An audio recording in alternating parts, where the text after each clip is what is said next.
3월 14일 금요일입니다. 하나님 앞에 기도함으로 매일 예배 시작합니다. 주님, 또 하루를 주셨습니다. 하나님 은혜 가운데 하루를 잘 살아낸 사람도 있고요. 오늘 온라인으로 이 예배에 참여한 우리 가족들 중에 어떤 이는 이 말씀을 붙들고 또 이 기도로 오늘 하루를 시작하는 사람들도 있습니다.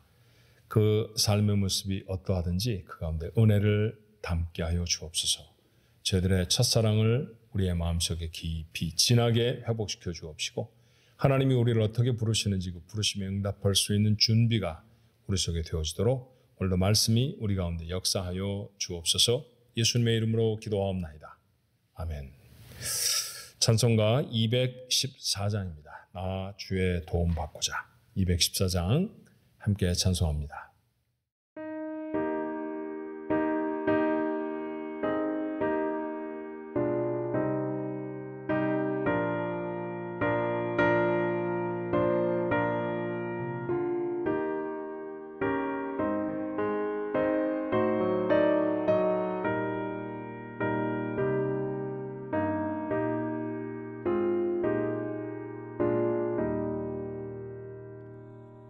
나 주의 도움 받고자 주 예수님께 빕니다. 그 구원 허락하시사 날 받아주소서.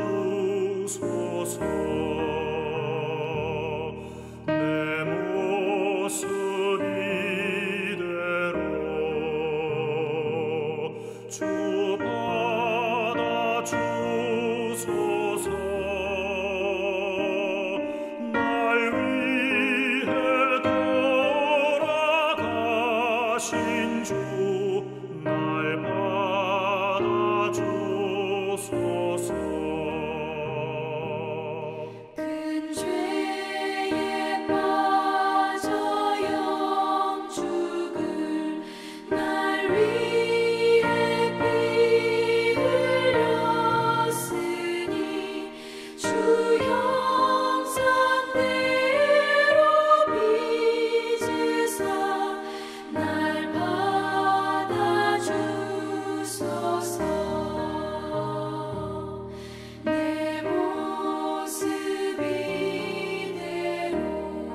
요한복음 21장의 말씀이 오늘의 말씀입니다. 이제 요한복음의 맨 마지막 장에 도착을 했네요. 마지막 장에 두 가지 사건이 기록되어 있어요. 하나는 예수님이 제자들을 만나셔서 다시금 고기잡이에 성공하게 해주시는 얘기가 기록되어 있고요. 두 번째 이야기는 그 중에 한 사람 베드로를 따로 만나시며 그에게 교회를 사명을 위탁하시는 장면이 기록되어 있습니다. 그 하나하나가 우리 믿음의 삶에 있어서 놀라운 도전과 의미 있는 메시지들이에요. 그리고 첫 번째 사건 요한복음 21장 1절로 14절의 말씀을 읽습니다. 한 목소리로 같이 읽어볼까요?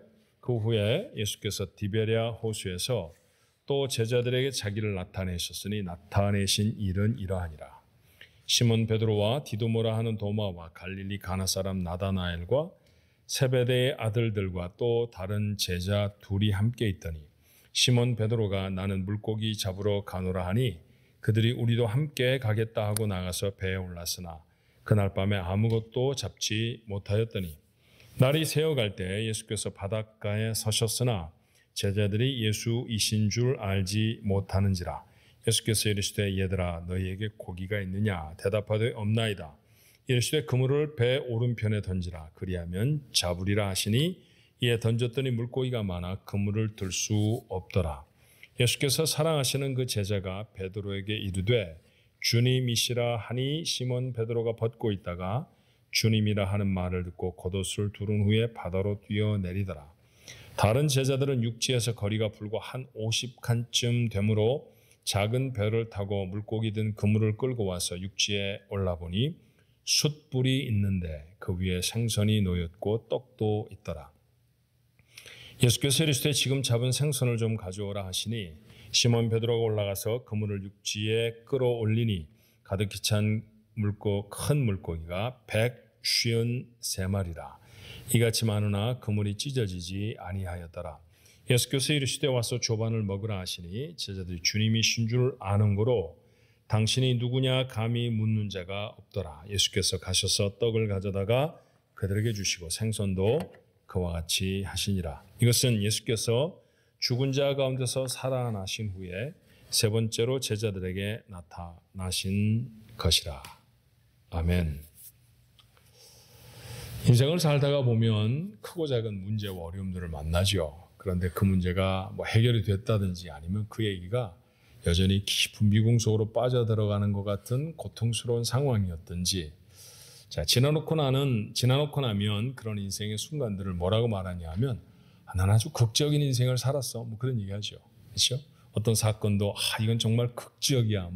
여러분 거기에 극이라는 말이 뭐냐 하면 드라마라는 뜻이잖아요. 인생은 어찌 보면 드라마 같습니다. 우리가 영어로 사람을 부를 때 person이라고 부르잖아요. 그 person은 라틴어로 페르소나라는 말에서부터 왔어요. 근데 그 말의 어원은 무대에선 배우를 뜻하는 말이었어요. 자, 절대로 인생을 비하하는 얘기가 아니고요. 장난스럽게 표현하는 것도 아닙니다. 어쩌면 인생이란 하나님과 내가 함께 작업을 해내는 한편의 드라마 같은 거 아닌가 하는 생각이 들어요. 그렇죠. 우리의 드라마를 우리 각자가 다 하나님과 함께 써내려가고 있는 거죠. 만들어가고 있는 거죠. 그렇다고 보면 오늘 이 본문의 말씀은 그 드라마의 연출자이신 예수님이 탁월한 연출을 발휘하신 놀라운 장면들, 흥미로운 장면들 두 장면을 우리에게 소개합니다. 재밌죠? 어떤 장면일까요? 첫 번째 장면은 디베랴 호숫가에서 있었던 장면입니다. 오늘 위치를 말하잖아요. 1절의 말씀에 그 후에 예수께서 디베랴 호수에서 또 제자들에게 자기를 나타내셨으니 이름이 여러 가지라 좀 헷갈리실 수 있는데 디베랴 호수 다른 말로 말하면 갈릴리 호수입니다. 원래 그 지역을 다 갈릴리 지역이라고 했고요. 그 갈릴리 지역의 중심에 있는 호수이기 때문에 그러니까 갈릴리 호수 그렇게 불렀죠. 근데 그 곁에 티베리우스 황제를 기념한 도시가 세워져 있었어요. 티베리우스라고 하는 그 도시를 이루면서 그 호수 이름을 디베랴 호수 그렇게 말하기도 했습니다. 물이 적은 곳에서 살았던 유대인들이었을까요? 우리가 살고 있는 지역으로 말하면 베이가 있잖아요. 그죠? 샌프란시스코 만이 있는데 그 샌프란시스코 만해요. 그거보다 조금 더 넓을까? 길이는 비슷할까? 그 정도 되는 것 같아요. 그런 호수를 보고 유대인들은 바다라고 부르길 좋아했습니다. 재미난 것은 담수도 있지만 해수도 좀 섞여 있는, 짠물과 이 민물이 같이 섞여 있는 호수이기 때문에 어떤 면으로 봐서 그들의 표현이 틀리지 않았다라고 하는 그런 생각도 듭니다. 또 그런 호수예요. 예수님의 제자 중에 대부분의 사람들이 이곳에서 어업으로 생계를 꾸려가던 사람들이었습니다. 첫 번째 예수님의 사역이 바로 그곳에서 시작되어졌고, 그래서 처음 불리워진 예수님의 제자들은 갈릴리 출신인 사람들이 많았죠. 바로 그 갈릴리 디베랴 호수가에서 있었던 일입니다. 상황은 어땠나요? 자, 고기잡이에 나선 7명의 제자들이 있었습니다. 시몬 베드로가 첫 번째 있고요. 디도모라 하는 도마, 갈릴리 가나 사람 나다나엘, 세베대의 아들들, 아마도 야고보와 요한이었겠죠. 또 다른 제자 둘, 이름을 적진 않았습니다만 제자 2명이 더했으니까 합하면 7명 정도 됩니다. 가론 유다를 빼면 11명의 제자가 남았을 터인데 4명 빼고는 다 모였다, 그런 얘기죠. 그런 사람들이 대부분 다 고기잡이로 나섰다고 하면 이들이 전에 예수님을 만나기 전에 어부였었구나라고 하는 사실을 이렇게 쉽게 추정할 수 있어요. 그런 사람들이 다 고기잡이에 나갔는데 아무것도 못 잡았네요. 오늘 보니까 3절 하반절에 보면 그날 밤에 아무것도 잡지 못하였더니, 아무것도 잡지를 못했습니다. 주님이 등장하십니다. 어렴풋이 저 육지에 누군가가 서 있는데 보니까 주님이세요. 자, 주님이 물으십니다. 너에게 고기가 좀 있느냐? 뭘 좀 잡았습니까? 하는 그런 물음입니다. 근데 제자들의 대답이 무엇이었나요? 없나이다. 한 마리도 못 잡았습니다. 그랬더니 예수님이 다시 말씀하시죠. 그물을 배 오른편에 던지라. 그러면 잡으리라. 여러분, 배라는 것이 좁습니다. 사실은 갈릴리 호수에 찾아가면 그 당시에 예수님과 제자들이 탔음직한 배, 폭이 그저 한 3, 4m 정도, 길이는 길면 한 20m, 짧으면 한 12m 정도 되는 그런 정도의 배예요. 그러니 배 오른쪽 왼쪽이 무슨 구분이 있겠습니까? 그곳에 내려서 그물 잡지 못했다고 하면 반대편 오른쪽에 던져도 못 잡는 것은 마찬가지입니다. 어쩌면 조금 전에도 배 오른편에 던졌다가 빈 그물을 건져 올렸을 수도 있죠. 그런데 주님이 이렇게 말씀하셨고 제자들은 그 말씀대로 그물을 바다에 내렸고요. 그리고 엄청나게 많은 고기 잡습니다. 고기의 숫자가 그렇게 많아 보이진 않아요. 이후에 이 장면이 얼마나 생생한 장면이었던지 베드로는 고기를 일일이 한 마리 한 마리 다 셌죠. 근데 그 고기의 숫자가 153마리라고 하는 것을 오늘 요한을 통해 성경에 밝혀 보여줍니다. 근데 그 고기가 대단히 컸어요. 그래서 그물에 가득 차도록 많은 고기를 잡았습니다. 그렇죠? 자, 여러분 이 정도로 읽고 나면 어디선가 읽어봤던 장면 같지 않으세요? 요한복음의 맨 마지막에 기록되어 있는 예수님, 부활하신 예수님, 승천하시기 얼마 전에 예수님의 사건인데 이때 말고 다른 때도 이런 장면이 있지 않았나요? 누가가 좀 자세하게 본문을 기록하고 있는데 누가복음 5장과 같은 곳에 기록되어 있는, 맞습니다. 베드로와 요한, 야고보, 예수님의 이 첫 번째 제자들이 예수님을 만났던 장면과 아주 비슷하죠. 장소도 똑같은 곳이었고요. 갈릴리 호수였습니다. 그리고 그날도 아무것도 잡지 못하고 물가로 나왔던 때였었어요. 예수님이 그 배를 빌려서 잠깐 말씀을 전하신 후에 고기가 좀 있느냐? 못 잡았습니다. 그럼 깊은 데 가서 그물을 던져라. 그때는 깊은 곳이었네요. 지금 오른쪽이었다고 하면. 그래서 깊은 곳에 가려고 했습니다. 근데 가기가 쉽지 않았죠. 어부들이 그 시간에 거기 고기 없는 거 잘 알거든요. 그래서 베드로가 이렇게 말합니다. 우리가 밤새도록 그물을 내렸습니다. 그렇지만 아무것도 잡지는 못했습니다. 이 얘기에 담겨있는 뜻은 뭐냐면요. 지금도 사실 저희들 생각에는 어디에 그물을 내려도 고기가 없을 것 같습니다. 이런 말이에요. 근데 그 이어지는 말이 놀랍죠. 하지만 주께서 말씀하시니 말씀에 의지하여 그물을 내리리이다. 그물을 내렸고요. 어마어마하게 많은 고기를 잡았어요. 그물이 찢어질 뻔했고 자기 배에 다 담는 것 부족해서 친구들의 배를 불렀어요. 아마 요한과 세베대의 배였을 것입니다. 그 배에 채웠더니 고기가 2배에 채웠는데도 그 배가 감당할 수 없을 정도로 많은 고기라 가라앉을 뻔했다고 했죠. 자, 그 사건 이후에 베드로는 예수님 앞에 무릎을 접어요. 저는 죄인입니다. 저를 떠나십시오. 그랬더니 주님은 떠나시기는커녕 도리어 부르시죠. 콜링하시죠. 너 나를 따라다니라. 앞으로는 고기 말고 사람을 낚는 어부가 될 것이다. 그리고 그 유명한 베드로가 탄생하는 거 아닙니까? 제자들의 처음 사건을 예수님은 완벽하게 구현해내시는 거죠. 왜 이런 일을 하실까요? 아내와 남편과의 사이가 서늘해지면 저는 권고하고 싶어요. 처음 사랑을 나누며 처음 사랑을 서로 마음속에 담았던 그 시간을 기억해 보는 거죠. 며칠 전에 우리 교회 전도사님 한 분이 목사로 안수를 받았습니다. 제가 한 35년쯤 전에 목사로 안수를 받았던 시간들이 생각이 났어요. 나는 그때 무슨 다짐을 했던가, 나는 어떤 사명을 마음에 담았었던가 생각을 좀 하게 되는 시간이었습니다. 예배당은 1년에 한 번씩 소방 점검이라는 걸 합니다. Fire Inspection을 하죠.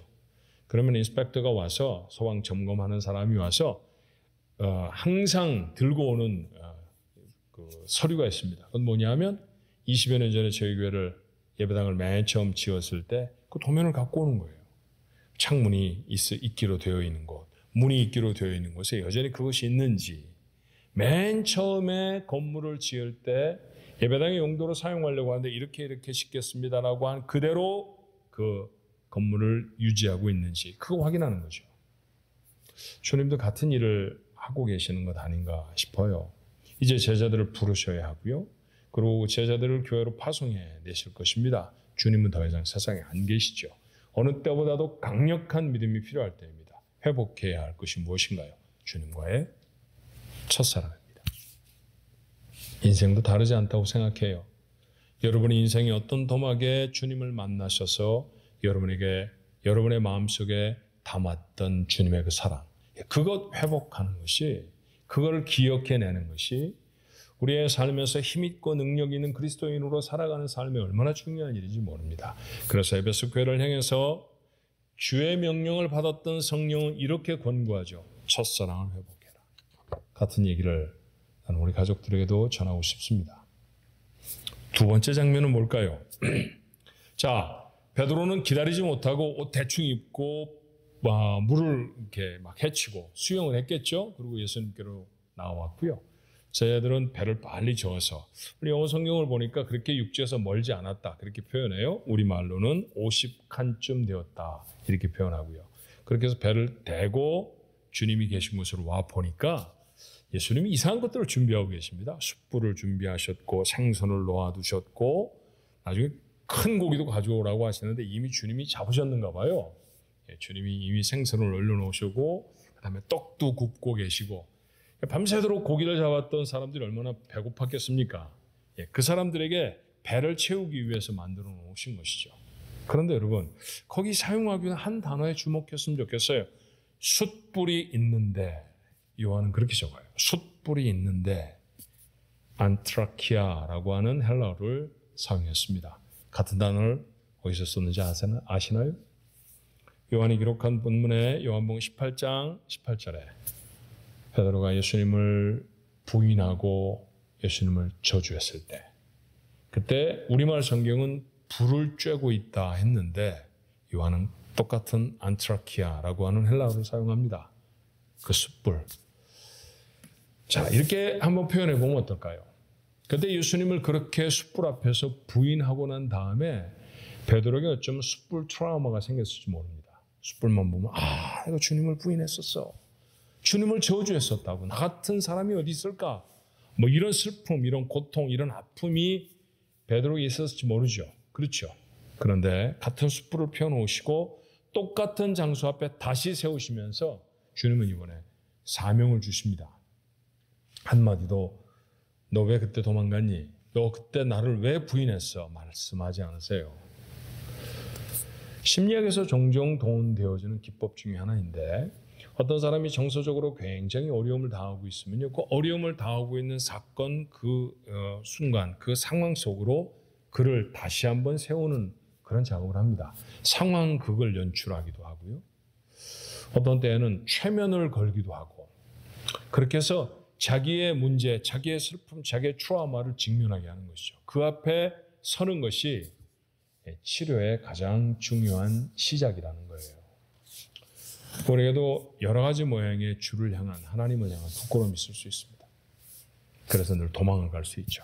저건 못해. 나는 저런 부르시면 응답할 수가 없어. 내 믿음은 여기까지야. 여러분 그렇지 않습니다. 여러분의 실패의 자리에 다시 한번 서보시겠습니까? 베드로는 숯불 앞에 섰습니다. 그리고 주께서 그에게 교회를 위탁하시고 주님이 사랑하시는 성도들을 위탁하시는 놀라운 사명을 받죠. 같은 은혜가 우리에게 있을 수 있어요. 주께서 이렇게 만드신 까닭은 뭘까요? 숯불이 더 이상 그에게 두려움의 존재가 아니라 이제는 사명으로 활활 타는 그의 마음에 뜨거운 가슴을 만들어줄 수도 있지 않았겠습니까? 같은 얘기가 여러분과 제 얘기가 될 수 있었으면 좋겠네요. 어떤 문제 앞에 실패하셨나요? 어떤 때 좌절하고 도망치셨습니까? 근데 주님은 여러분을 버리지 않으십니다. 예수님은 여러분을 떠나지 않으시죠. 그 예수님이 다시 그 자리에 세우신다고 하면 그것이 여러분의 고통의 대상이 아니라 도리어 여러분을 새롭게 업그레이드 하시는, 주님이 새롭게 하시는 은혜의 시간일 수 있다는 사실 놓치지 않았으면 좋겠어요. 오늘 하루 어쩌면 주님이 만드신 이런 극적인 장면 앞에 우리 가족들이 서게 될지도 모른다는 생각이 들어요. 그럴 때 주를 다시 만나는, 첫사랑을 회복하고 사명을 다시 마음에 담는 그런 귀하고 복된 시간이 됐으면 참 좋겠습니다. 오늘 하루 그런 날이 되면 어떨까요? 그런 날이 되시기를 주님의 이름으로 축원합니다. 기도하겠습니다. 은혜와 사랑이 많으신 하나님, 주를 만나 우리의 마음에 하나님을 향한 사랑을 담고도 우리가 하나님 앞에 온전치 못하게 살았던 많은 시간들이 있습니다. 주님이 다시 그때 우리에게 베풀어 주셨던, 부으셨던 사랑을 확인시키시고 회복하시는 놀라운 장면들, 베드로에게만이 아니라 우리에게도 있게 하여 주옵시고, 때로 우리가 실패하고 좌절하고 넘어졌던 문제, 그래서 하나님 앞에 한량없이 부끄러운 그 상황들, 그것도 두려움이 없이 그 앞에 다시 서서 그것이 우리의 삶의 깊은 상처가 아니라 도리어 그 상처의 배후에 여전히 우리와 함께 하셨던 하나님의 사랑을 만나는 은혜의 도구가 되게 하심으로 부르심에 용감하게 네라고 답할 수 있는 우리 가족들 모두가 되게 축복해 주옵소서. 매일매일을 살아가는 삶의 모든 과정을 통해 하나님의 영광을 받으시기를 소원하옵고 예수님의 이름으로 기도하옵나이다.